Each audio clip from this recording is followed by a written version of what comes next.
देवदर्शनासाठी गेलेल्या आई लेकीचा निंबादेवी येथील विश्वगंगा नदीत बुडून मृत्यू, तर 3 महिलांना वाचवण्यात आले यश। आई लेक खामगाव येथील सुटाळपुरा भागातील रहिवाशी।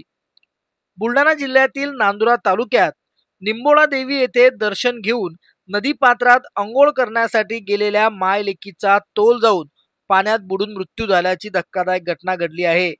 या घटनेत 3 महिलांना वाचवण्यात यश आले आहे। मात्र खामगाव शहरातील सुटाळपुरा भागात राहणारी 32 वर्षीय महिला पूनम जामोदे आणि तिची मुलगी आरवी जामोदे हिचा नदीत बुडून दुर्दैवी मृत्यू झाला आहे। दोघीचेही मृतदेह नदीबाहेर काढण्यात आले असून उत्तरीय तपासणीसाठी पाठवण्यात आले आहेत।